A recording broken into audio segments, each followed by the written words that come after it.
मध्य प्रदेश के विधानसभा चुनाव में ईवीएम हैक हुई। ईवीएम से वोट पड़े ही नहीं, खाली वोट काउंट किए गए और मतगणना के दौरान ईवीएम 99% चार्ज मिली। बाद में इन्हें बदल दिया गया। ये आरोप लगाए हैं मध्य प्रदेश के चुनाव में कांग्रेस की हार के बाद कमलनाथ ने।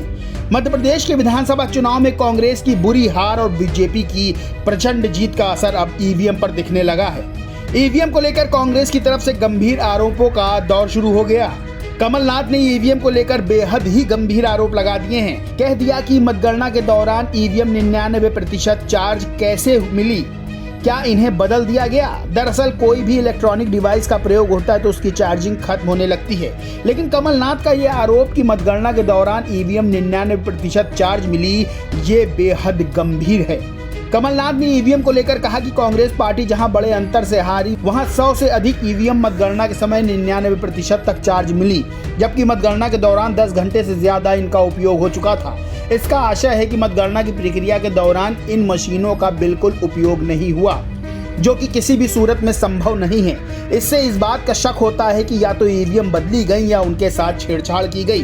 प्रत्याशियों ने बताया कि औसतन 100 ईवीएम मशीनें या 20,000 वोट से छेड़छाड़ का गंभीर मामला दिखाई देता है। जब पोस्टल वोट में कांग्रेस को प्रचंड बहुमत मिल रहा था तो ईवीएम में अचानक से कम हो जाने का संदेह पैदा करता है। अब सवाल ये उठता है कि कमलनाथ ईवीएम पर सवाल उठाकर अपनी नाकामियों को छुपाना चाहते हैं कि हार का ठीकरा ईवीएम पर फोड़कर वो खुद की कमियों पर पर्दा डालने की कोशिश कर रहे हैं। क्योंकि जहां बीजेपी मध्य प्रदेश, छत्तीसगढ़ और राजस्थान में जीती, वहीं बीजेपी तेलंगाना में हार कैसे गई?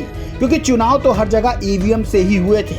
बड़ी बात यह है कि कांग्रेस के ही सांसद कार्ति चिदंबरम ने ईवीएम को लेकर अपना भरोसा जता दिया। उन्होंने कहा कि मुझे ईवीएम पर कोई संदेह नहीं है। हो सकता हो कि मेरी पार्टी के सहयोगियों की राय अलग हो, लेकिन मेरा ईवीएम पर विश्वास नहीं बदलेगा। सवाल ये उठता है कि कांग्रेस ने ईवीएम को लेकर क्या किया? चुनाव से पहले यही कांग्रेस नेता जीत का दावा कर रहे थे, जबकि उन्हें पता था कि चुनाव ईवीएम से ही होना है।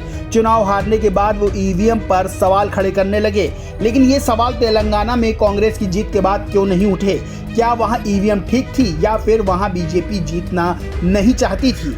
माना यह जा रहा है कि कांग्रेस की हार का सबसे बड़ा कारण क्षेत्रीय नेतृत्व का केंद्रीय नेतृत्व को नजरअंदाज करना रहा।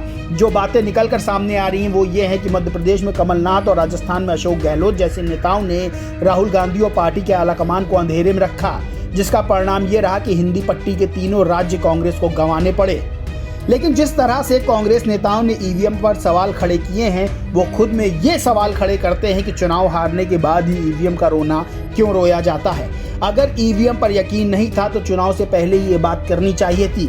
अब पछताए क्या हो तो जब चिड़िया चुग गई खेत। बता दें 3 दिसंबर को आए नतीजों में बीजेपी ने कांग्रेस को 3 राज्यों में पटखनी दी।